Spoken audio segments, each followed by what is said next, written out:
Okay, welcome back to the mic check with Mr. Anderson and our second guest ever on the show. And it's a huge honour for us to be speaking today to Dylan Hornswoggle Postel, a big part of all our childhoods, former cruiserweight champion, among many accolades. But today, Ken's going to sit and they're going to catch up because together, both Ken and Dylan, I mean, I only knew this recently, especially after reading the book, Dylan's book. But you guys, your career is intertwined so well. So, guys, the floor is yours. Dylan, thank you so much. I hate when it's part of my childhood, and I get it. I do. I was in WWE now 20 years ago, but it always makes me feel so goddamned old. Like it always makes me go, childhood. I'm still I'm still a kid. Then I realize, Do you no, feel I'm old? a year away from 40 years old. I'm 39, going on 38. It's not gonna get any younger. Do you feel old? Yeah, I felt old at 20. Really? Yeah. Why? Because of the road life? No, because I'm a midget. And I just I've my body hurts. Like it just hurts. That's why. Stupid ass question. Oh, why are you breathing? Because there's oxygen. Why do you hurt? Because I'm a 39-year-old midget. That's why. Anastasia's got a theory about oxygen. She says that it's poisonous to us. It just takes like 50 or 60 years We're good. Nope, we're not doing it. He asked Yeah, me let's before, go do you wanna down. stay away from things. We don't need to go down that Australian road where it's probably on the wrong side of the road anyways, and they eat upside down, and the toilet flushes the wrong way. It doesn't matter. Yeah. Remind me about training you because we've talked about this before. Yeah. Briefly. I have very little recollection of like I never got trained to wrestle. It really hit me the other day. Like Nick Colucci, my best friend, runs ACW Wisconsin with me. Mm-hmm. We backyard wrestled together. We've been friends since 3rd grade. We backyard wrestling, and then like a bunch of local indie guys heard that our backyard wrestling thing was drawing like 250 and 300 people. So they're like, oh, let's go take some of these guys and make them pay for training before shows. And then we don't have to set up the rings and we get cheap guys on the shows, all of that. So our training literally consisted of maybe an hour before the show. We would do cardio, and then we would do maybe an hour in the ring, and then we would do 45 more minutes of just cardio stuff. And it was whoever showed up early enough to the building that day got in the ring to beat us up. That's all it was.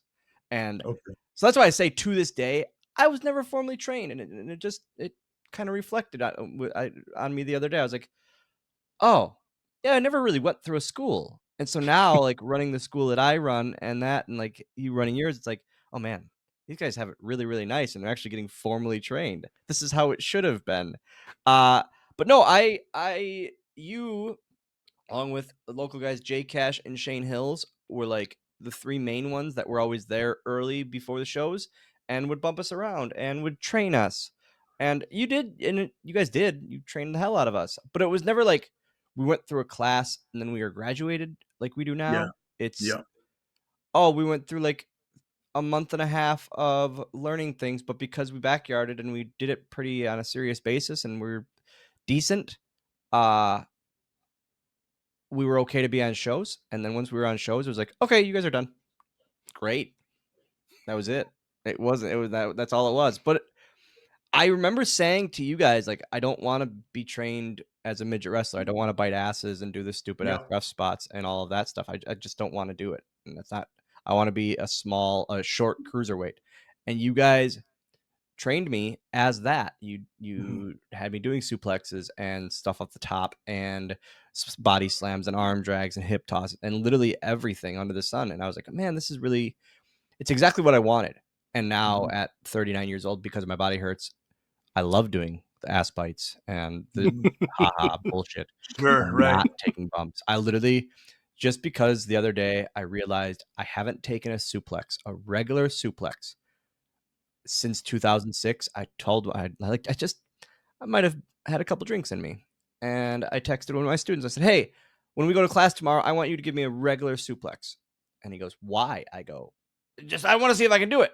And he goes, it's all me doing it. I go, yeah, but let's just do it. He goes, okay, but you don't take moves, Dylan. And I go, I know I don't. We did a suplex and I literally landed and I go, that's the last one I need to take ever. Like for the rest of my life. I don't need to ever again. I can now say 20 years later, I took a suplex finally. And I'm Really? yeah, I don't need to. Like I just, my rule when I talk about matches now, unless I really, really trust the guy or really, really know him, I don't leave my feet because I'm very, very heavy. Yeah. And I just don't like falling. Falling is stupid. I don't need to. Did you say you're afraid of heights too? I hate them. Like Yeah. the dark is my number one fear. I hate the Mhm. dark. Nothing good happens in the dark. Nothing good happens at heights. Birds, I don't like. Dogs. Dogs. I don't like dogs. I don't like dogs. What about kangaroos? You like kangaroos? My what? Kangaroos. No, they chase me. See, that's the thing. All these stupid animals, like these dumb animals, man. If they're bigger than 2.5 foot, 3 foot, they think I'm one of them. And it can be a bird, it can be a dog, it can be a kangaroo, and they think like, oh, that's a little baby one with a beard. It's cute. I want to either fight it or eat it or have sex with it. None of those are gonna happen. It's just not gonna happen. So we went to this kangaroo park over in Australia, and it was like the coolest thing. It was this open air thing. It was so beautiful. And they're like, yeah, it's gonna be like Jurassic Park, where you're gonna get out of the car, and they're gonna all just gonna start running at you. And I was like, oh, that's gonna be sweet. And then I realized it's not gonna be sweet because these are 7-foot kangaroos, and they're all hopping with their stupid legs and their big ass tails towards me because they think me is one of them or a baby them or I'm gonna feed them. Oh man, it was horrible. It was literally hundreds of these beasts hopping with their stupid legs that can kill me. They're Like the scene in Jurassic Park. yeah. But I'm with normal humans, like like you people. There's not like You me and a people. bunch of me's. It's That's me and a racist. bunch of normals that they can maybe take a punch or a kick from one in the dick. If it tries to kick me in the dick, it's gonna hit me in the face. And it's gonna kill me. I don't want to be dead. It's not like animals, man. They suck. Like there's never been one where like, oh man, like an armadillo can't kill me. I like an armadillo. Those are cool, and they don't shit all over the place. They're just like you can put them in a corner. Oh, that's cool. Next. Do you have any pets yourself? Hell no. No, Landon, not my even son, like a gerbil wants a or dog. a I would love it. To be honest, hamster? I would love a dog. I Yeah. like dogs that I raise because they don't Yeah. jump on me. Yeah. Like also like again, dogs think I'm a child and like they want to be playful and jump on me and stuff. Fuck you, dog. No, I'm not a child. I'm an adult. What kind of dog? If you got a dog, what kind of I dog? would love a lab. I love a good lab that I can train. It Yeah. stays out of my room. It stays off my couch. If I want to take it for a walk, Landon will do that for me. Done. I don't feel it's like with my schedule now, still wrestling and being active. I don't think it's fair to my family or my friends or Landon to raise the dog essentially for me when I'm gone, Yeah. or Yep. to be like raised in a kennel. I don't want that. Yeah. So whenever I am finally done, man, I would love a dog. There's a funny story in your book about seeing a dog while you were with Finlay. We were in Spain. We were in Spain or Central America, and we went sightseeing. And every tour, I would take one day. I would where I wouldn't drink as much the night before, and I would go sightseeing the next day with Finlay. And it would so we went sightseeing, and we saw this wild dog. And I don't like dogs to begin with, and especially when they're wild, and I don't speak the language to the locals to say "go away, dog," and I can't run very fast. Shocking, I know, but now I lock eyes with this dog, and Fit goes, "This is gonna be good." And now this dog starts approaching and approaching faster and approaching faster, and Fit just goes, "Get him, dog! Get him! Get him! Get him!" And I don't just run or briskly jog. And I just kept saying, no, away, no. And he was, the dog would have ravagely attacked me. And Fit was just dying laughing like any father and son would do. What ended up happening? Like, did you The just dog curl up into a stopped. ball? The dog stopped eventually. Oh, okay. Yeah. Same as in the Philippines, my first ever tour. Finlay tried to sell me to a man. There was a He man tried. that was looking at me and going, oh, thinking again I was a child, I think, or thinking I don't know. But Fit jokingly goes, and I go, no, nope. I rushed right onto that bus very fast. Hey, I just sidebar real quick. Philippines.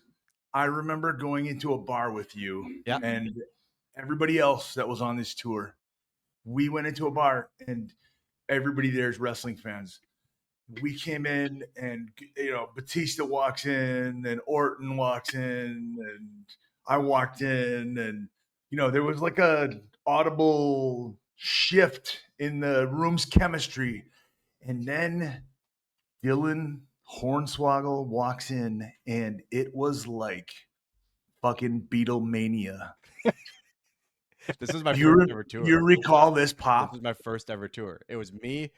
It was Orton. Or no, it was not Orton. It was you, me, MVP, Chavo, Michael Hayes was there because there's a Michael photo of Hayes. Michael Hayes did that tour. And yes, and it was my first ever tour. It was a Road Warrior 82 pop. Yeah, sure. yeah, essentially. I don't blame them. I get that What's your whenever I walk favorite- into a local tavern. What's your favorite memory of any tour, any excursion that you've been on? I remember So I laugh sacrificing at it sleep. now. Yeah, I laugh at it now. Like, it's just funny to me, like thinking about how at times parents can be checked out when they do things with their kids. We all, as parents, find ourselves checking our email for a little too long, or checking our phone, or just swiping right, Yeah, sometimes sure. left. But either way, it's just we catch ourselves. When I did a couple tours being a part of DX, and we had the glow sticks, and we would be like, man, I get to throw glow sticks in the crowd. This is going to be awesome. And then I quickly realized there's a child with a parent, and the parent is on their phone or not paying attention, and that child is watching and loving life. And if I get to throw this glow stick to said child, it'll make their day. And now if I get to throw this glow stick at said parent who is not paying attention, and the child gets said glow stick, this will make my day too. And I would take these glow sticks and just Roger Clemens style throw them at these parents not paying attention. And just to see the kids' faces just melt that they're getting a glow stick thrown to them, and then the parents' faces when the glow stick would hit them. I don't know how I became so accurate with these things, but I loved it. That's incredible. What's the so like I feel like we would always sacrifice sleep if we wanted to go. Like I specifically remember being in Rome and it was you, me, Chavo. There's a picture of you, me, Chavo, Elijah Burke, Big Todd,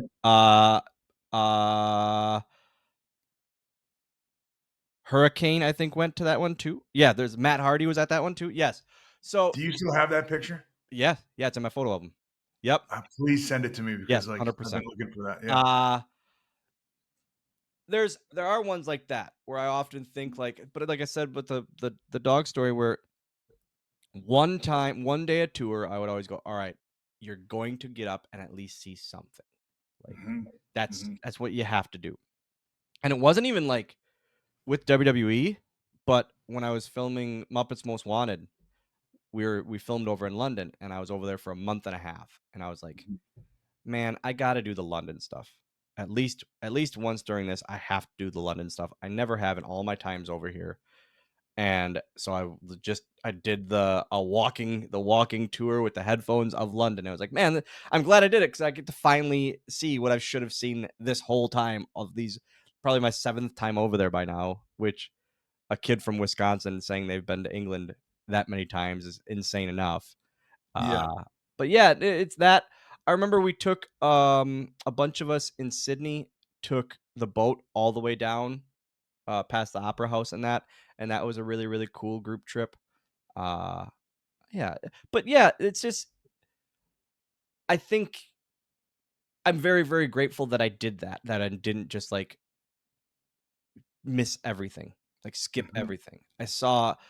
We didn't do Eiffel Tower. I remember we drove past the Eiffel Tower once, and that was enough for me. I was like, okay, I saw it. Yeah. That's Never went up inside it or anything? no, nope. Saw the Coliseum twice. Mhm. That was awesome. Yeah, but like stuff like that, like I'm glad that I can say my grandpa before he passed was a really, really cool thing. He had 2 maps. He had a US states map and a world map. And every month he would ask me to send him my schedule. And he would take push pins and put them in every place I went. And that was Mhm. his thing.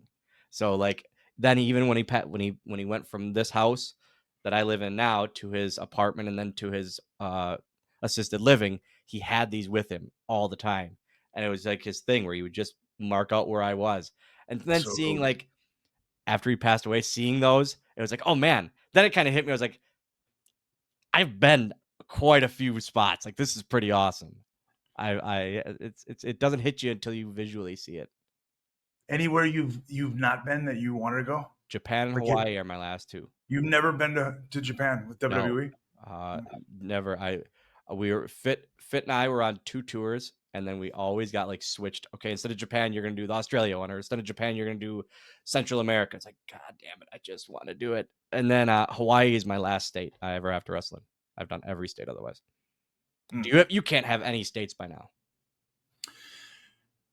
I feel like there's a couple states that just no wrestling shows ever go No. to. Like, you know what I mean?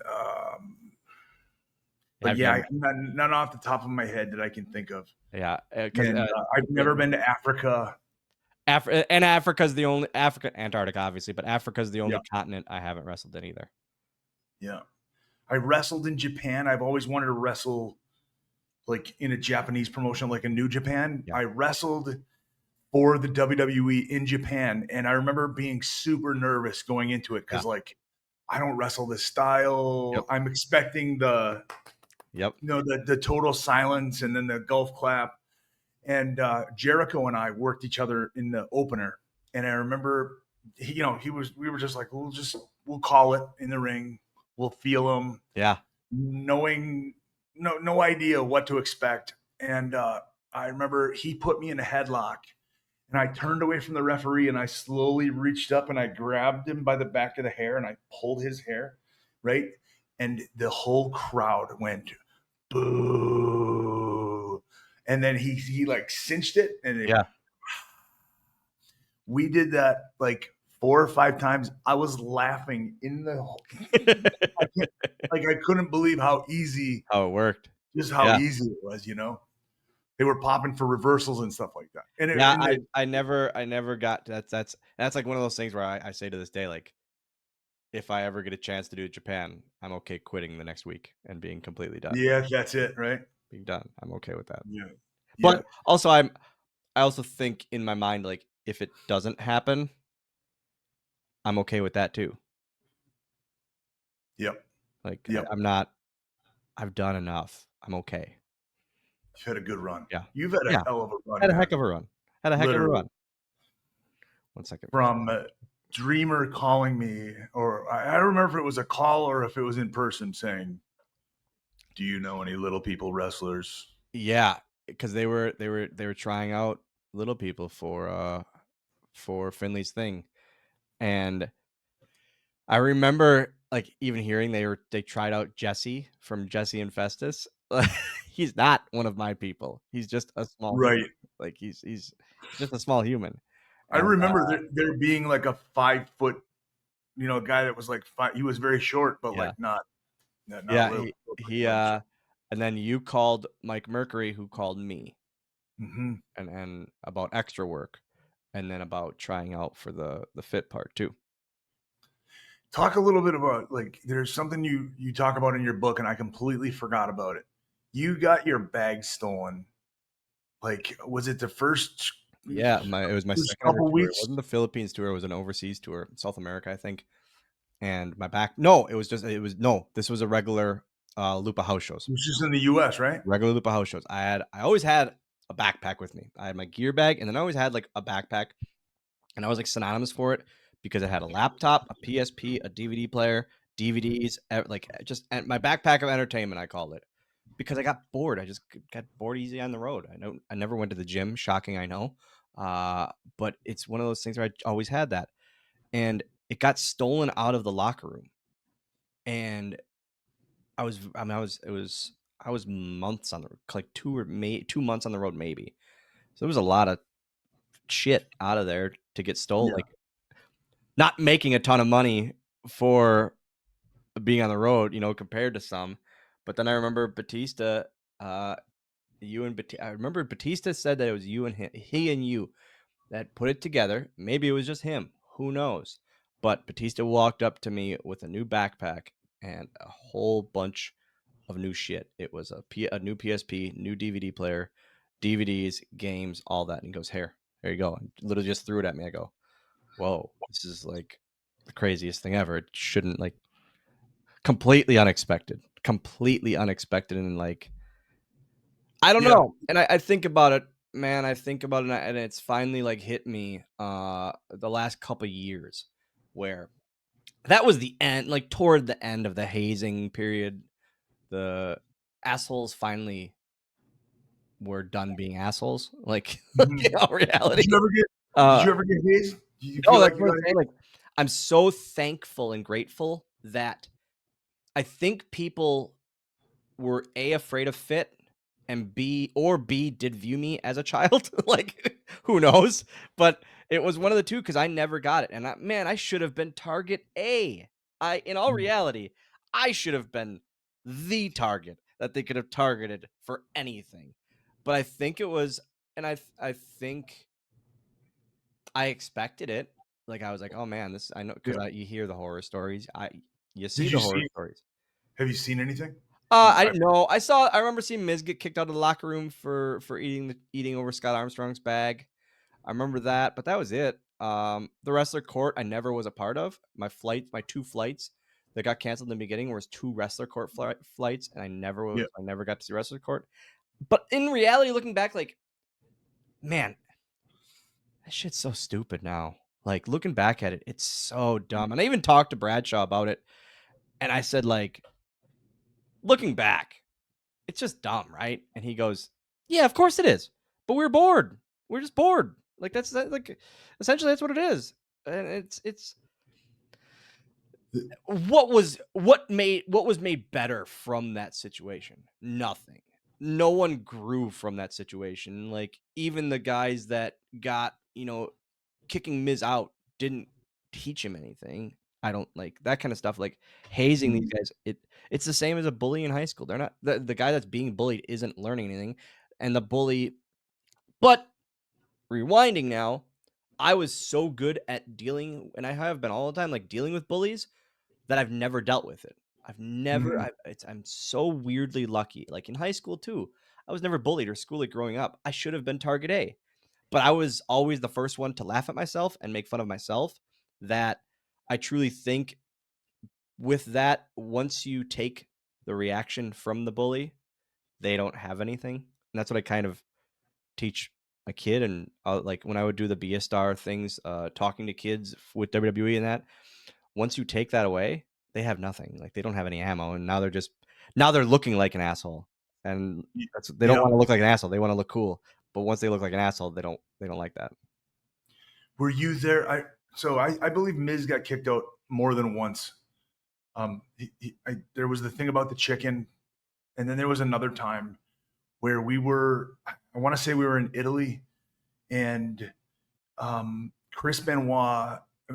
After you remember the overseas tours? Like Taker would sit in his gear for hours sometimes and just chit chat, and somebody would go get a bin of beer off the Off bus the bus and they for would you. bring it into the locker room. We would just sit there and chill. Meanwhile, you've got everybody on the babyface bus would always be like ready to go, just sitting there on the bus the whole time. And I remember Benoit grabbing, he was like, he had the tray and he was like, hey, Taker, would you like a beer? And then Taker said, hey, Chris, I think you've been in the business a little too long to be bartending, don't you think? And that was when Benoit was like, hey, what the fuck are you doing? And then, do you remember this? Were you there for that? I heard yes. Yeah. I was always on the heel bus, so I was there. But I remember specifically it being, why are you, essentially, why are you the one bartending at this point? Why is that guy not handing the beers out? Why? And so he got kicked out. And I remember, like, go ahead. Well, we're goddamn grown ass men. Why is anyone not handing out any beers?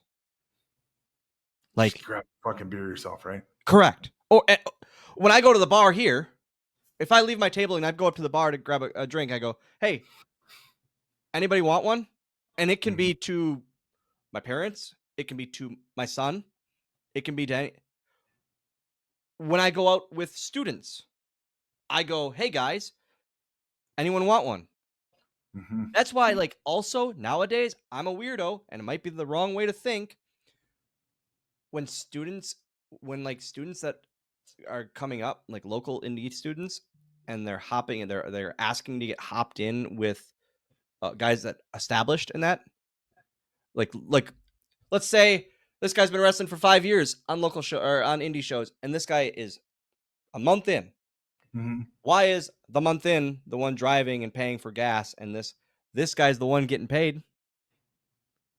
Why are we doing that? Like, Right. that's why I say to everyone, like, all these guys go, don't be bullied to do this. If you want to drive them, awesome. But they're the ones getting paid. They're like, it comes back to That's no great. one's above anyone else. Yeah. Sure, it's a respect thing. I get that. But it's got to come down to a fact of, we're all adults here, guys. Like, we're all grown And to up me, men. honestly, Dylan is being the change that you want to see, right? Yes, that's what it should be. Like, And that's what's finally starting to happen of, okay, let's just do this as normal humans. That's what it is. Mhm. Like, I hate that. I hate that mindset of, because then you take yourself too seriously and you view yourself here. Mhm. And what happens? Every one of us can get fired, guys. And 2 weeks later, there's someone else becoming a bigger star than all of us. I don't care who it is. You are going to be fired in the wrestling business. Like, people will ask me, like, that aren't familiar with the wrestling business. You worked for WWE? Yes. What years? 2005, 2009. Why'd you leave? I got fired. Yeah. And then they kind of look at you like, and I'm like, everybody gets fired. There's literally like 2 people that have never been fired from the business. It's just the way it goes. I was It's there just for 2 weeks over 10 years. They told me it was going to be a 6-month gig. That's crazy. Like, I often now think about that of, there are guys that, like, Hall of Famers that weren't there for that long. And sure, were they on TV and roles different than I was? Yeah. I don't care about that. I care about what WWE gave me to be able to provide for my family, my household, my son, myself for 10 years. And that's like, And you're still now I can go to Horse Cave, Kentucky or New Jersey or that and sign my fake name. Guys, I'm signing my fake name. Yeah. This isn't real. Yeah. Like, I get to sign my fake name and still do that for a living. Hey, it's Mr. Anderson. And if you're like me, you need to stay locked in, whether you're in the gym, gaming, or just grinding through the day. That's why I roll with Rogue Energy. They've got 3 killer options: hydration, no sugar, just clean electrolytes, energy packed with focus and stamina boosters, chill when it's time to wind down without crashing. All 3 are just $34.99. But because you're watching Mic Check, I got your back. Head to rogueenergy.com and use the promo code MicCheck for 10% off. Stay sharp, stay strong, stay rogue. WWE owes me nothing anymore. They gave me so much, and they still do, and it's incredible. I always say, like, end of the day, no matter what, I had a travel day yesterday, and it was kind of rough, and I got in and the promoter was like, I'm really sorry about your travel. And I was like, no stress, man. Like, it's part of the gig. And at the end of the day, there's way worse shit that I could be doing right now than 9 to 5 scares me. my flight getting a little delayed. Working a 9 to 5, the thought of that scares me to death. I don't ever want to do it again. I'm okay. And if it happens, I always say all the time, I worked at Target before WWE. And when this is all done, I go back to Target, awesome. Awesome. The bottom shelves will be stocked perfectly. Top, not so much, but the bottoms will be awesome. But it's I get to literally there's this life can be so much worse than showing up and biting an ass here and there and signing my name. It's not even my name. Or there was a period of time where, jumping off here a little bit, there was a period of time where I recall your car was Davari, Yep. the Great Khali, Yep. Mark Henry. Mark Henry. My first ever. Describe those travel conditions and what kind of looks you got everywhere you Yeah. went. My first ever car. 20-year-old Dylan, who at that time has left Wisconsin 3 times in his life.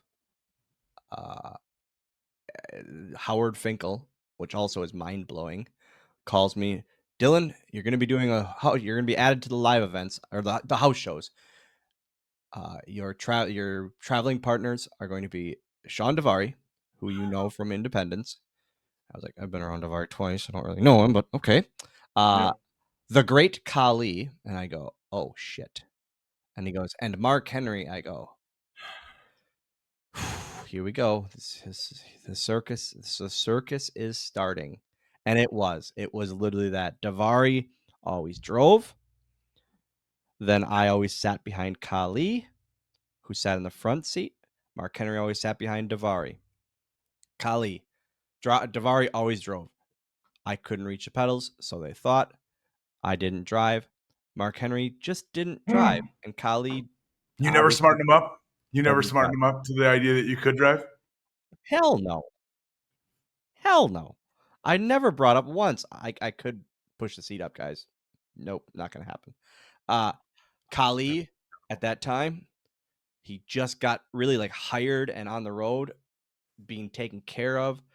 He would smoke so many cigarettes. What? We just like after just one after another, and I was sitting right behind him. I smelled like the fucking Marlboro Man by the end of the trip. It was awful. And Mark Henry, he was a sleeper. He loved stretching his eyelids, as he'd say. There was one time where we were running late because of Kali. We were running late to a house show, and we had it was like a 3-hour drive, and we're speeding, and we get pulled over, and we're in a van. We always got a big van. Mm-hmm. The cop comes up to Davari's window. Mark Henry's right behind him. Mark Henry goes, "Excuse me, officer. If I open this door, can you please not shoot me?" The cop goes, "Okay." Opens the door and goes, the cop goes, "God damn, it's Mark Henry." Oh. And he looks at Davari. He goes, "Sir, there is not another one of us from here to wherever, I forget where it was. Go as fast as you want, but try to keep it under 120, please." And we probably were at 119. We flew. What? It was just the best reaction of opens the vendor. "Oh, God damn, it's Mark Henry." And I was like, but then we would go to a Denny's because Kali only went to Denny's because I realized then he could order what he wanted. He didn't feel like he was out of his realm. He felt comfortable. It was for comfortability. We would walk in and I would just hold Kali's pinky, and it was just the best. And he would sit me like up on the diner seat. That's my son. This is my son. And he would just sit me there. It was the best. My son. Yeah. I ordered it, but then he like took a phone call one time. He always ate. It was like it was a stupid order, like 4 chickens and whatever. And I was like, he took a phone call. He got up and took a phone call. So I was like, you know what? I'm gonna order for him, and I didn't even think about it. I'm gonna change it up. So I ordered him a burger, which Kali, being Indian, cannot eat said burger. So when they put it in front of him, what the fuck, man? I go, I ordered you. He goes, and Davari gives me this stare, like, what are you doing? I go, I thought he'd want something different than his normal dry ass chicken. He goes, "You don't realize." I said, "Oh no, oh no, oh God." So immediately we had to get his 19 chickens. 19. Yeah. That's insane. That's just wild. Spoons. Describe this game to me. Yeah. Describe the game to our listeners, our viewers. Yeah. So I talked about it on Undertaker's And podcast. what's the best? And what is the? We've seen spoons played a lot. What was the best one you've seen? Sandman is by far the I was there for that. I was He there is for the that. champion because he did not. Sandman Matt Hardy, right? It was Sandman versus Matt Hardy. Yeah. And Sandman wasn't going to lose. So Spoons, guys, you both. Are you guys familiar with spoons, Kevin, Connor? I think I've seen something like it. Do you not like hold onto a hand and like beat each other with spoons? Nope. Or is this the Nope. the musical spoons? No, it's musical spoons. Everyone thinks that. No, you almost are in like a plank position, but on your knees, and you put a spoon in your mouth, like the end of a spoon in your mouth. So now the spoon part is here, and you're head to head. One person is face down, and you try to hit the other person in the head with a spoon. Go back and forth.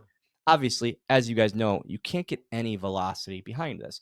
But what they don't know, and whoever is more sleepy and overserved that evening, Finlay is behind that person with a goddamned ladle. Now, when it is their turn to receive, they don't just get tink, they get a ladle. And it would start as just a and it would end with Finlay shillelagh style swinging this ladle. Wham! Wham! So much so that it looked like Wile E. Coyote's head after like a real good episode with Roadrunner where you just see these lumps. It was Sandman and Matt Hardy, and Fit is just getting Sandman. Wham! So much so that he rears back the last time, and Finlay's lovely wife grabs his neck. David, you're going to kill him. I remember he specifically that happened, but he turned it sideways. Yes. So he was gonna fucking cut him open on this last one. And He wasn't actually gonna do it. I don't think he was actually gonna do it. He just like turned it like. But it was one of those things like I didn't know about it, and then I saw it starting to happen the first. And the best was when Finlay, because it was always overseas tours. It never happened. There was always these overseas tours, and about 4 to 5 days in, so when we were all ready to turn it on, and seeing Finlay have to go into because these bars just don't have soup ladles laying around, believe it or not. So you would have to go into the kitchen and try to explain to them what a soup ladle was in their native tongue. And from South America to Asia to Europe, him explaining a soup ladle and what he needed. You could say a spoon, but very big, very, very big. So it was just seeing that in itself, and then bringing out there was one of them where they brought out like 3 or 4 options. I remember Brian Kendrick got it real good one night. Evan Bourne got it real good one night. But seeing it for the first time, I was like, what are we doing here? And then seeing Fit just, oh, this is the best. He also like would get me. I tell it now. When Fit and I were baby faces, when they finally turned him, I'm sure much to his dismay, into a baby face with me, we would do every entrance. We'd go on the corner and do what I call the Titanic pose, where we just put our arms up like we're, Jack and Rose on the Titanic. Yeah.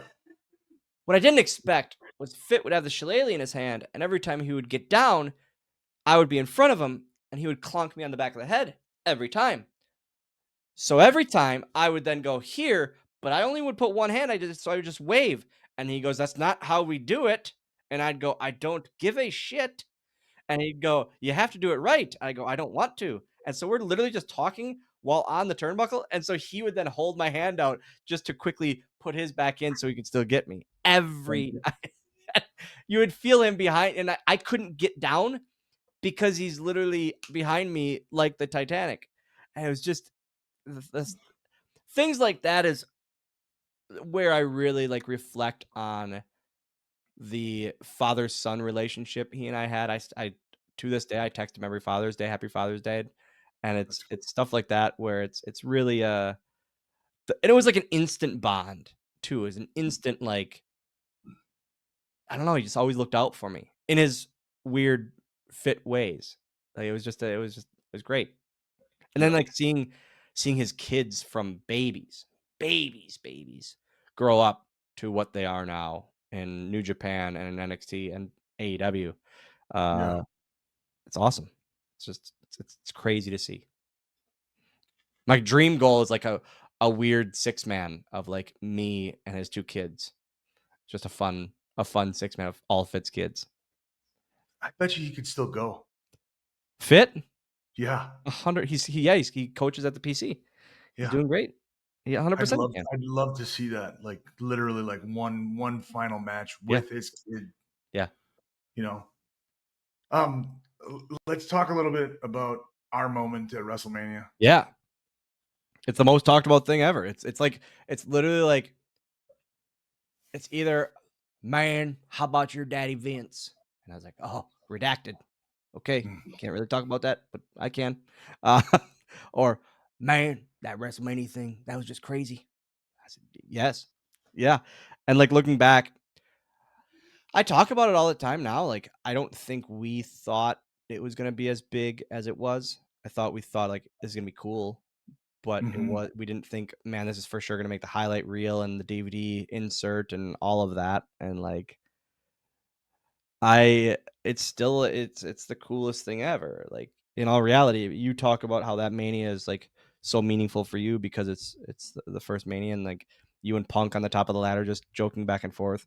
But I also Yeah. have that weird thing too because I say all the time, you started me in this, you got me my job and all that, and so for Mm. that to be us two, and like it was supposed to be us two, but like it was supposed to be something, and that in itself is cool. But then to see what it's turned into is is just incredible for me. Like it's just such a cool happenstance of that being my first mania. You know, I was just talking to somebody last night about when you see somebody do something crazy, dangerous, or painful, it's generally that spot was called by the person taking it, right? If you see somebody take a power bomb off the top of a scaffolding through two tables and panes of glass, It's always them wanting to take it. Yeah. it was the guy that took it that said, "Hey, man, yeah." Usually, you don't like, "Hey, Dylan, I've got an idea. How I'm gonna about if I throw you power off bomb the you off?" building. Right? Yeah. That never happens. And in this case, I remember sitting in, it was like a ballroom that I'll we were literally just in. explain it. We went to SummerSlam because I had a signing with Fanatics actually this weekend during SummerSlam Mhm. weekend, which was awesome. And we're at the TV hotel, and I was like, "Is the ring here?" I said, yeah. He goes, "Can I go see it?" I go, "Sure." You've seen the WWE ring a million times, but I think it's just like out of his element, and it's like in a ballroom where it's like, oh man, this is where they put everything together. So it was really cool for him. It's still the same thing, Same thing. still the same sort of setup. Yep, yep. And Ballroom. they had the ladder stuff all there Yep. for the ladder for the TLC match. Like, yeah, it's that was a cool thing to like reflect on. Like, oh man, every time it's like this. Yeah. Yeah. But it was, you know, Michael Hayes, I believe, was the producer on that. Michael, it was Michael and Johnny. And They were Michael said, "We need some spot." And I think you said that they wanted. I don't recall this, but It you was said supposed that, to be a power bomb. It was supposed to be but me climbing up, you don't like taking power bombs. and I cannot take power bombs. I always turn. I fucking hate it. And so you tried it like twice on the crash pad, and I just took it like shit on my shoulder, and I knew it would Mhm. happen. And Michael Hayes being like, "Ah, man, maybe we gotta think of something else." Scrap it. Yep. And I was like, "Fuck!" There goes my whole mania moment. Like it's done. And then I remember as soon as he said that, I go, shit, I got to think of something like now. Otherwise, we're going to get past it. And we didn't even get out of the ring. And everyone else was going over the rest of the stuff. And I remember saying, "Can you give me your finish off it?" And you go, I remember like today, you go, "I mean, probably." And I was like, "Okay, here we go." And so we had to set up two ladders. And that was like, I remember seeing a couple looks then, but then I remember hearing when you picked me up for it, on your shoulder during rehearsal and at the ballroom. I remember hearing Fit go, "Oh," and his Fit laugh of this is gonna be and when it was like this is gonna be good, and then we just went for it.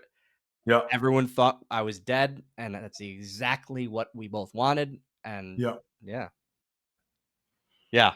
Just Getting the green light to do that was like I knew it was gonna be something. And I think in situations like that, it's always like, how do we get there though? Yeah, it's cool to do it, but how do we make it believable?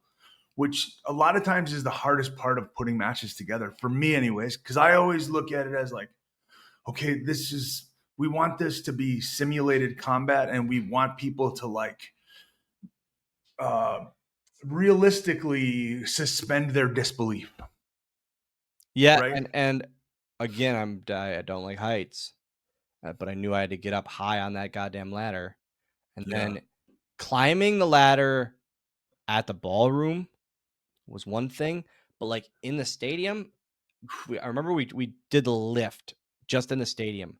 We didn't do the bump in the stadium before the show, but we did the lift. Mhm. And climbing the ladder in that stadium that day, it felt like I was 90 feet in the air. And I was like, I don't like this. And so I remember like, even you were like, no, you got to go one higher. And I was like, I don't want to. I really don't. Because they're like, you got to look like you're at least trying for the money in the bank. And I was like, I can try for it at the bottom step. It's fine. Like, it'll still look the same. But so I remember climbing and going, ah, shit, I need to get even higher than this. Oh no. And I think about it during the rehearsal of, oh man, I don't want to keep going. I don't Yeah. want to go any higher. But I remember I have you, who is a normal sized human, coming up the other ladder next to me. It looked so good too. Like the fact that you Yeah. did go up that extra rung. Yeah. It's man, that it's just And it's overall that's the craziest thing that like the craziest for that part of my career of like, man, it was almost like my kicking off. Like, Mm. oh man, he's a part of the roster now. And then I remember it still irritates me to this day that following week we were supposed to have a match. It was supposed to be handicap me and Finlay against you and on SmackDown, and they You canceled it. got scrapped. I think it ended up just being you and Fit because I did the swanton off the mini ladder onto you.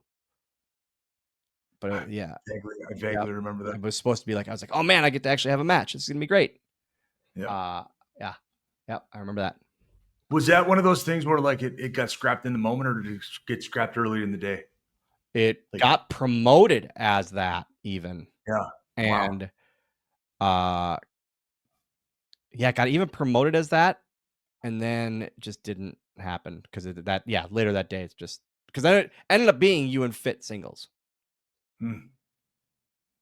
I loved working with Fit. He was just so smooth. You didn't work against him very much, right? No, I mean a handful of times, I'd say. Yeah. Probably 4 or 5 times. Okay. But yeah, we tagged a lot. Yeah, I remember that because it would be us and then MVP Kane, or it would be us with MVP against Batista, Kane, Taker. That would be the 6-man all the time. Yeah. Yeah. Or or instead of MVP, it would be Booker. I remember, man, we did so many 6-mans with Kane, Taker, Batista. It seemed like every weekend for a year we did that. And it was the main event dark matches too. Yep. So like after for those of you that don't know, like after Raw or SmackDown, I don't know if they still do this, but back in the day it was like they would send especially if the night ended on a negative note. Yeah.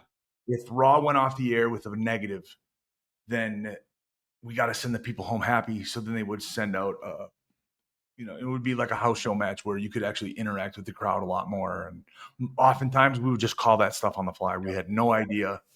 A lot of times too, like I remember MVP and I we would do a backstage promo. You got stuff with Brawler because Brawler was always hunting you down during the day. Like, hey, I need you to do a bunch of liners for commercials for this city and this city and this city upcoming. Somebody would grab you, got to take photos. Yep. you're getting pulled in all these different directions. And then we would do segments for TV, and then you would have a match, and then think, I'm done for the day. I can go shower up. And somebody would say, you guys, MVP would come around the corner and go like, we got the main event dark match, bro. And then we would like rock, paper, scissors to see who was going to take the choke slam and who was going to take the tombstone. Yep. Because one is way easier than the other. Like, I'll take the tombstone all day. You ever fall asleep under the ring? Yeah, it just happens. Shit happens. Yeah, it's a common thing. I mean, common thing when there's over 2,000 pounds of people above you and a roaring crowd and pyro going off for house shows during those things of just falling asleep. I was completely That's stone crazy. cold sober the night before. Didn't touch one bit of booze the night before. I was not hungover, which probably caused said sleeping under the ring. Not one bit. But it's one of those things where, yeah, that's a story I can't get away from, and rightfully so. Of we were overseas, and the main event that night, end of the night, I remember they snuck me under the ring before the show.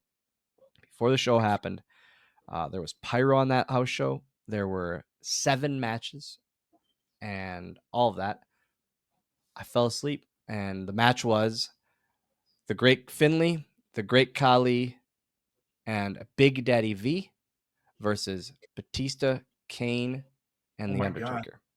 Holy A shit. lot of man mass in said ring.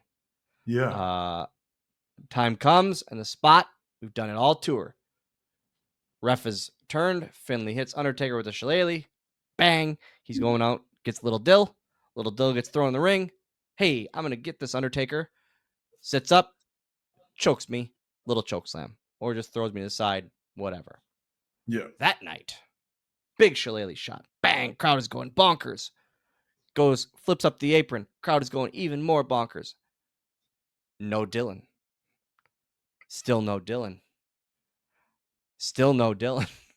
And Fit is now yelling, hey, hey. And all he sees is me face down in the floor. Out.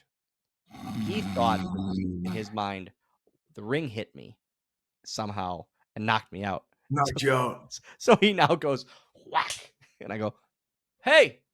Oh, no. Oh, no. I fell asleep. And he's now laughing while holding me and throwing me in. And I'm going, I'm so sorry. I'm so sorry. He throws me in. And when he throws me in, it hits me. Undertaker's been waiting for me in the ring. Yeah. And so now I am audibly saying to the dead man, I'm so sorry. I'm so sorry. I'm so sorry. I'm so sorry. I'm so sorry. I'm so sorry. He sits up and I go, I'm very sorry. Gook. And we get to the back. And Finlay goes, what happened? I go, I fell asleep. He goes, what? He goes, I fell asleep. I go, I don't know what happened. I was tired. He goes, this will be good.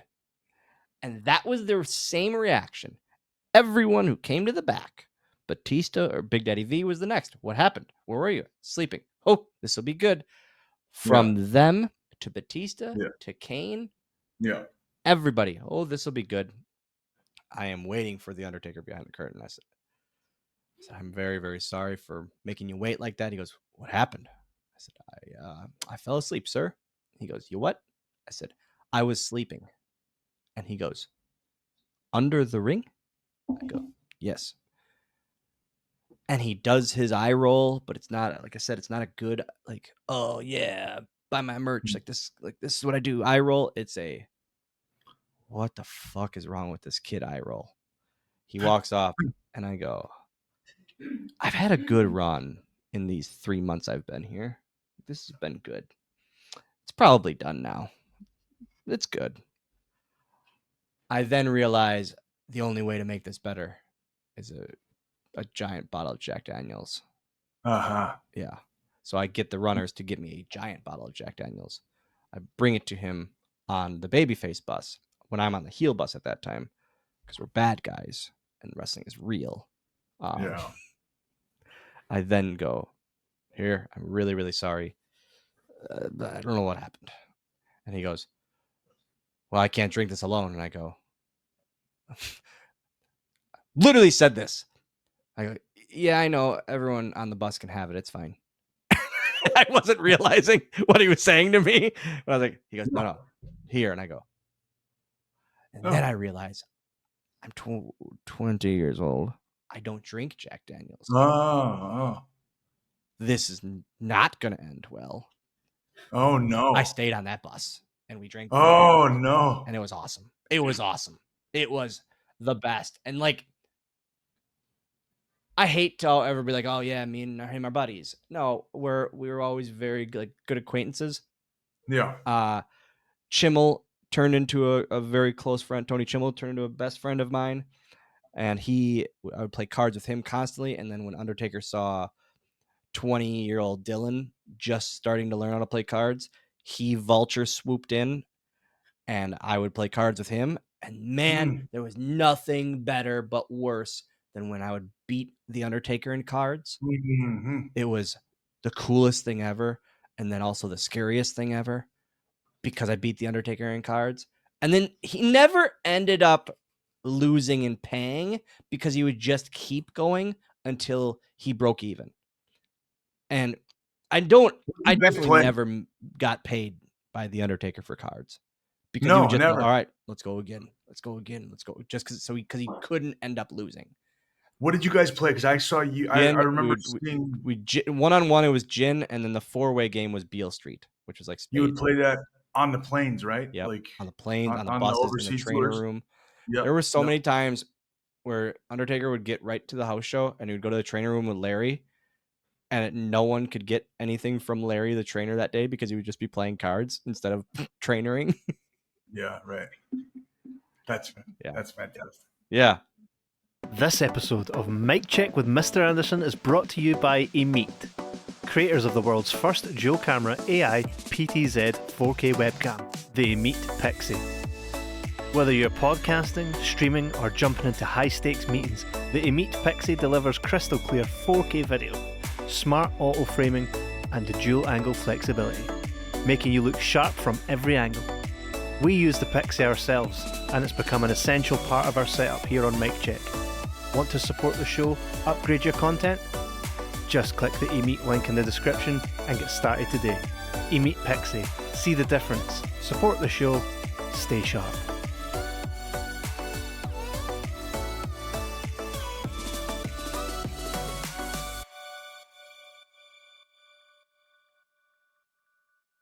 Dylan, I've obviously been going through your book recently, and in there I found that you're an avid gamer. Yeah. And like us 90s kids, we all are. You were playing a PSP, and obviously it got stolen. What do you play now, and what's your favourite games? And then on top of that, what was your favourite wrestling game, and what was it like for you, who is a gamer, to be able to play yourself in several wrestling games? So I still have never been playable, but that's okay. I'm okay. I'm very, very grateful to be the manager or that in the games. I got to do my mocap, which in itself, I still have that photo on my phone, and it's still one of those things like, man, this is crazy. You said you're not a playable character? Never was. Nope. They always told me it would be too odd to work out the logistics or the things of if it was like me and Kali and a match.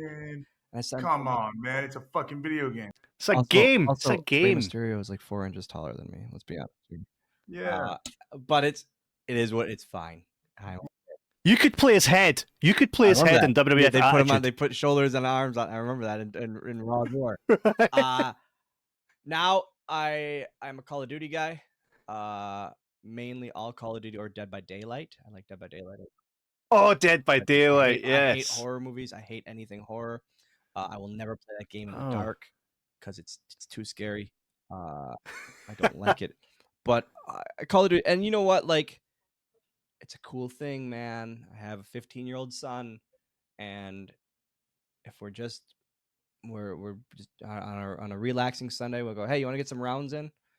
And the two of us can just play together, and it's great. It's like it's another cool thing that brings us together outside of his love of wrestling and only caring about wrestling. But yeah, but seeing seeing myself in the game, and now being part of a WWE Legend deal, the possibility of that happening again in itself is a really, really cool thing. So it's just it's in a nutshell probably the best wrestling game. I go between Revenge and No Mercy. Ken was probably a senior in college when those came out, um, uh, in '98. Um, went right. In 64 and 64 games, right? Yeah, yeah, yeah. Revenge and No Mercy. No, yeah, N64, the WCW, NWA Revenge, and then and then No Mercy. Yep, those are to this day. I go back and forth on which one is better, um, because they're both so good, and like I think they really kicked off wrestling games because you didn't have to. It's not like Street Fighter where you have to know button combinations, like Totally. up 75 times left, right, down, and like Yeah. block and kick. No, you just punch, kick, and do a move. It was awesome. And then you'd hit a finisher, which was easy too. It's just like I think that's what really kicked off the playability. I think the overall playability for pick up and play for wrestling games. And then it went to SmackDown and SmackDown 2. I think for me, SmackDown 2 was like revolutionary. Unreal. Because that's when season mode, Unreal. they would cut to a wee scene and you would just see Steven Richards walking backstage and they're like, oh, what's going on here? It was like this. It was like almost like The Sims. Love the first it. time. Like this is this is revolutionary. Totally. But it was so special at the Yeah. time for us. Yeah. Definitely. Hey folks, we're going to take a quick minute from All the Fun with Dylan and tell you about an incredible opportunity coming up at the Academy School of Professional Wrestling. On Saturday, August 17th at 1 PM, join Mr. Anderson himself for a very special guest seminar featuring two absolute legends of the industry, Kevin Kelly, formerly of WWE and New Japan Pro Wrestling, and Brutal Bob Evans, a master of the craft with decades of experience. This is your chance to learn from three of the best minds in professional wrestling in one room, one seminar, one day only. It's all going down at 655 Fairview Avenue North, St. Paul, Minnesota 55104. Spots are limited, so don't sleep on this. For more info or to reserve your spot, email info@theacademyprowrestling.com or call us at 507-722-2776. Whether you're looking to level up your in-ring skills, improve your storytelling, or make a name in the business, this is where it starts. Now let's get back to the episode with Dylan Postel. Obviously, your character had a very strong connection with Ireland. I would say, what did you learn about Irish culture, and what was your favourite part of it, if anything? I get people coming up to me all the time. Oh, hey, I'm Irish too, and I go, I'm not. Great. Are you midget Like too? people- Because I'm like that might be as believable. Like Italian people walking up to Santino Marella. yeah, yes, and it's one of those He's things. Canadian. He's Come on. Canadian. Like Roddy Piper. yeah, exactly. He's not even Exactly. Scottish. I learned. So I remember we were in Ireland, and the first overseas tour going to Ireland, I didn't realize how unreal it was going to be for Finlay and I. Like I didn't. It was the craziest reaction, and I was almost like emotional, like how much they loved him and they love him. It was so crazy. And then it was nuts. Attached to one of the venues, I'm almost positive it was Ireland. It was Europe somewhere. Positive it was Ireland though. There was this bar attached to the venue, but it was like a speakeasy where essentially we were like the first half of the show. And so Fit goes, hey, come with me. And I go, okay, this is odd. And he like knocks on this random door or like wall, and it opens, and there's just this full bar, and it's just he and I. And I go, are we drinking alone? Just the two of us while the show's going on? He goes, yep. And I go, this is the greatest moment of my life. Like, and then he would get like, oh, there's a couple others, but it was it was so awesome because no one was in there. No one knew about it. It was like it was weirdly not open to the public. It was just a really, really cool thing. And it was like, but I got to have my first Guinness, just he and I. And like, it's so cliche to say, like, to think about, but man, it was a really, really cool moment of just he and I doing that. Again, a weird father and son Yeah, kind of thing. that's awesome. And then I remember ordering an Irish car bomb and him yelling at me and go, "You cannot say that here. You do not call it that." No, absolutely not. You know, it's the most Googled thing when you type in Hornswoggle is Hornswoggle really Finlay's son? That doesn't shock me. Like, that's the great here. and then I love people who have followed my career. I love people who support me. I love all of you. You make me so happy. I love each and every one of you. Guys, I'm not Vince's kid. If you remember the storyline, I was revealed to be Finlay's kid. It was all a hoax that I was Vince's kid for some reason. But so when you say, "Hey, your daddy, Vince McMahon, he was never my father," it was revealed that Finlay was my kid. Or Finlay was my dad. Yeah. It's supposed to be Ken. That It would was supposed to be so- Ken. Was supposed to be Let's talk about that real quickly. Let's just real quick. One final thing. Stephanie McMahon pulled me aside at a TV. I believe it was like right after Vince blew himself up too. And she was like, Yes, "Hey, Vince yes. has this." It was the blow up or it was thing. like- Yeah. It was the same day where she said, "Hey, Vince has something for you. I want him to tell it to you. I think it could be really good."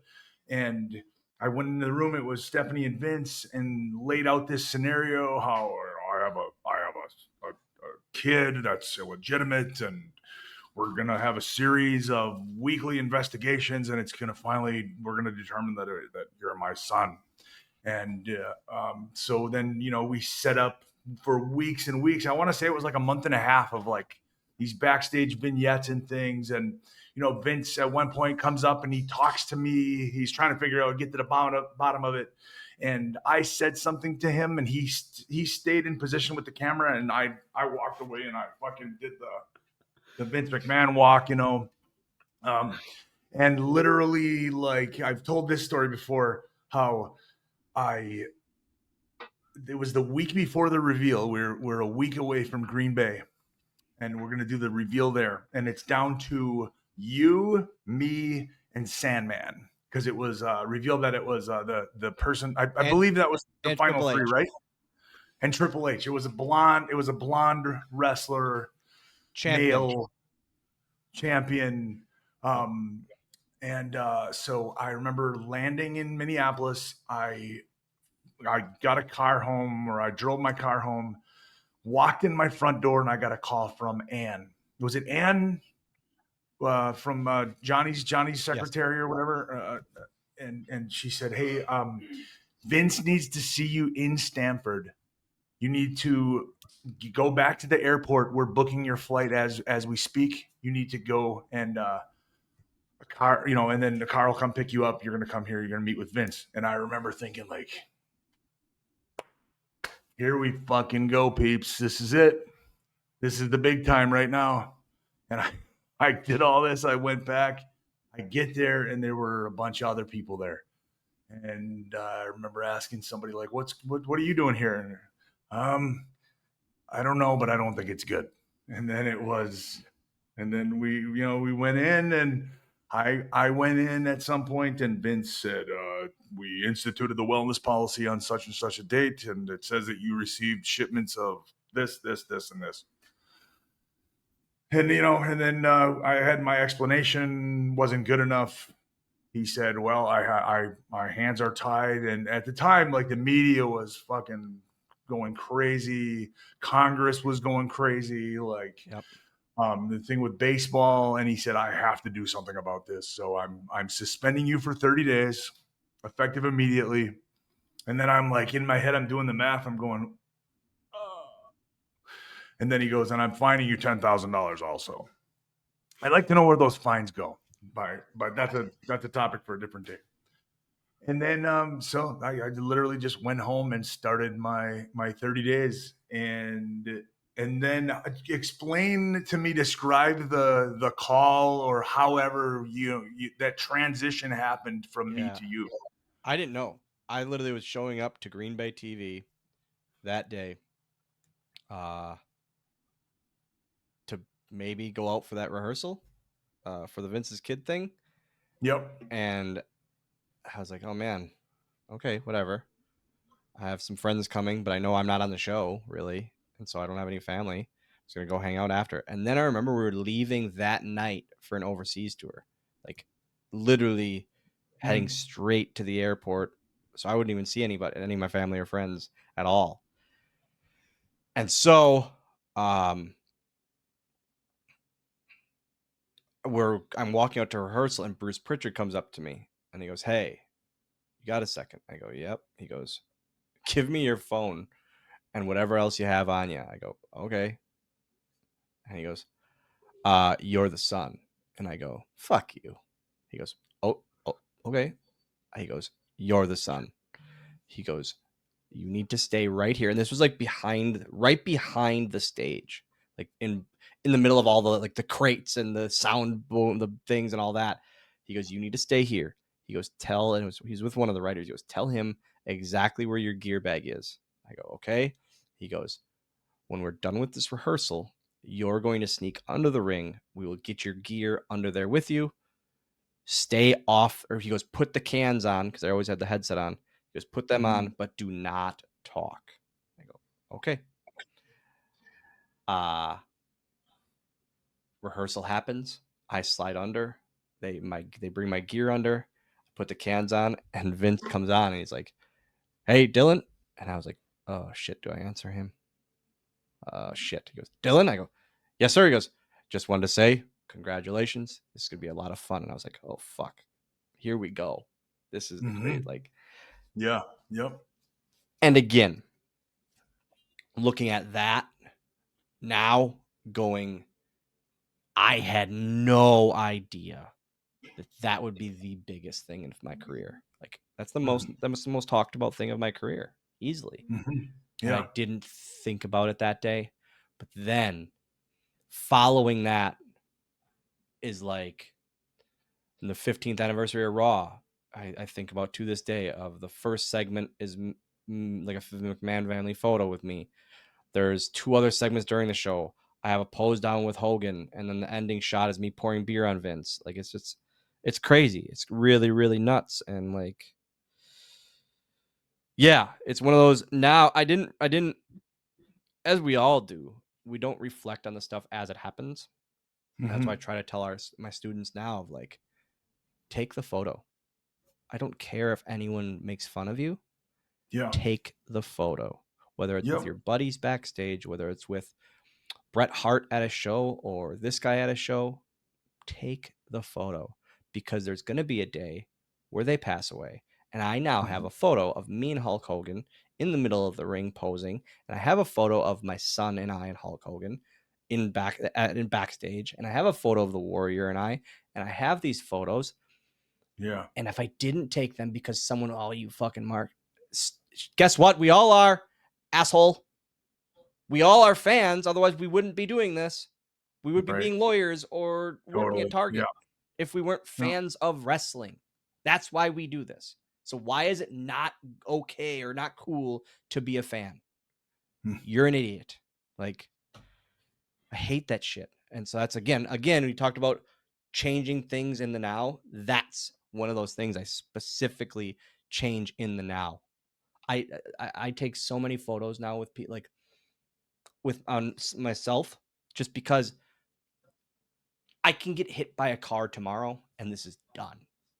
At least someone has this, or my son has this, of like, hey, my dad was pretty cool. Like, that's the thought of that. But yeah, the McMahon thing, going back to that, I definitely didn't know how big it was going to be. And then I remember actually like saying to Bruce, I said, hey, can I make one phone call before all of this? I said, I would like my dad, my grandpa here. And he goes, you got it. Done. Yeah, it was really, really cool. I'm so happy. And I was never, even for a moment, like, Like I've always said, I try not to get excited about things. When somebody says Never this do. thing is happening, you can't get excited about it because it's WWE taught probably me not. that. It probably won't happen, right? And so, I mean, I was pissed that I was suspended, but so happy for you and Yeah. so happy that happened. And like I said, dude, like to go from something that was supposed to happen for 2 weeks or 6 weeks or whatever to what did you say, 10 years 2 in the weeks out of 10 WWE? years, yeah. Yeah, it's nuts. And it's still going too because you're like you said, Legends deal. And because of your time in the WWE, you work with TNA, and I'm Just sure you worked doing and AAA being able and to go to indies all over the yeah, place. We get to do that because of what WWE did for us and what WWE gave us and the platform they put us on, or TNA or that, and then it's that kind of thing where it's like, uh, to even have the thought of how dare them release me, and we all do, mhm, if we yeah. say that we didn't have that feeling, it would be lying. They released me, but they fucking kept so and Yeah, so. why are we having that mindset at all? Like Fuck it. why it's so but again it's I think it's out of I don't think it's out of like anger. I think it's like just bummed out, and that's the first reaction. Yeah. In human nature, I don't think we ever want to go, it's okay that they fired me. Like that's just not a thing. But yeah, But in it's reality, it is. yeah, no one deserves a job. In any field of work, but especially in the world of WWE. No one Yeah. deserves it. Yeah. We're super lucky. Yeah. And I'm super proud of you, dude. And Thanks, I'm buddy. I'm really, really happy. And I'm happy to know you, and I'm happy to call you a friend. It's one of So those things where it's just fun. Like it's so easy. Like it's the, again, cliche to say, but it's like there's few guys where you and Dreamer and that kind of thing where we don't see each other a ton, but when we do, it's like it's not only like that we catch up, like we see each other every day, but it's just like oh, it's just hanging out with a friend. It's never mhm. a, oh man, I haven't seen you forever. I don't think it's ever that reaction, just because like I don't know. It's we view ourselves on the same level, if that makes Mhm. sense. It's just, and we're buddies, so I love it. Yeah. I love running into you. I love running into everyone. This is the greatest thing. Guys, I don't want to work a 9 to 5 ever. I want to keep signing What my a, fake name. Keep allowing me to sign my fake name. what a crazy gig we get to do. Like this Yeah. is yeah, not a bad gig. Nope. Anything that you would like to how do people get How do in we? touch with Yeah, bro. Book Hornswoggle at Gmail. Otherwise, DylanPostel.com has all my stuff on there. how do we Yeah. train at your school? If you run a wrestling Yeah, school I in run Oshkosh? ACW Wisconsin out of Oshkosh, Wisconsin, and then our training academy. You can just get a hold of us on email or Facebook. We just started our new class. I always say, and Ken knows how this works, is like from 17 to 47 and everything in between. We'll train you. I live by we can give you the tools to make the birdhouse, and the birdhouse you make is completely up to you. Like That's great. it's what you do with those tools. And now I I think for always our graduating day going forward, it just came to me. I think we're just gonna make birdhouses and shoot the shit. It's gonna be what we're gonna do. I always say, like, if you, no matter what you look like, no matter your age, if you love the wrestling business and you want to contribute to the wrestling business, there is something for you to do, Yeah. and we can help you and would like to help you figure out how to In the go ring about. isn't for everyone, and I tell everyone that. I said in the ring isn't for everyone, but you signing up and showing up the first day is more than Jim Smith, who goes, I could do that any day of my life. Do it then, but you're not going to. But if it's not for you, we can have you doing tickets. We can have you doing merch. We can have you. We want you part of us. You took the time out of your weeks and out of your time to train with us and to try and put effort in. It's the least How we can many do. days a week? How many days a week do you train, and what's the schedule look We like? literally only do 1 day a week, and the reason we do that is We do a Tuesday class and a Thursday class, and then we do secrets, like secret camp on Sundays, which is just fucking around. But we do once a week. And we say it's a year process, because 1 year. Yeah, with only doing once a week, we do 2.5 3-hour sessions once a week. I don't want to do more than one for us because we have so many. Oshkosh, Wisconsin isn't a hotbed for wrestling, believe it or not. So Yeah. it's we have a lot of drive-ins, and these kids are driving 2-3 hours, and it's like to ask them to do that multiple times a week. It's rough for them. What do you charge, if you don't mind me? What's the rate? It all varies. We vary? literally vary it. We vary it between class size and all of that. Gotcha. So yeah, guys, Connor, Kevin. I would like to add that anybody that's not checked out Dylan's book, Life is Short and So Am I, really check out. As I was saying before the show, that it's not just we love the wrestling content. There's a lot of great wrestling books out there, but this isn't just a book about wrestling or a wrestler. It's a journey about someone with a great attitude and the heart of a lion. And it's no surprise that Dylan's had such an amazing career and still continues to do so. So anybody that really likes a good book, definitely check that out. I'll pop the link in the description as well. Thank you. Appreciate Also, even better than that, I'll do you one better. The audio version is available, and Dylan reads it himself, and it's fantastic. It's you did such a great job, man. Totally. I hate the sound of my voice because I always hear like a weird lisp. It's just something I've always heard. And then like talking about my grandpa was rough. That was really, really rough. And then like Landon stuff was really, really rough. And I even said to like the producer outside the booth, I was like, hey, I'm gonna need a while for this. And she goes, take all the time you need. And I go, okay. And then like it took so much longer than I thought. And I said, I'm so sorry. She goes, no, this is what it should be. And I like going into it, I was like, no, let's just have someone do it. Have someone else do it. And they're like, you're gonna, and my dad goes, you're gonna regret that. You're gonna regret having someone else do it. And I go, I don't want to do it. I just hate the thought of it. And man, I'm so happy I did. And it was almost like so reading through that and talking about my mom and all of that was like the final release of like, it was almost like therapeutic and like self-counseling of going through my life and all of that, and like the ups and downs of everything was very, very therapeutic. And it was awesome. I really am. I'm very, that book is something I'm very, very proud of. And now thinking about it, I've now been out of WWE, essentially for coming up on 10 years. And I was like, man, maybe I'll do like a updated one and about these last 10 years indie stuff. There's enough indie stuff and stuff with Landon, turn it even more into like a parenting book kind of thing too. And who knows? You should, for sure. Definitely. I would love it. 100%. All right, man. Thanks, guys. Well, thank you, Dylan. Thank you, everybody, for watching. Thank you, Kevin. Thank you, Connor. Thanks, kids. Guys, the pleasure's been all yours. Absolutely. Thanks again, Dylan. Thanks, guys.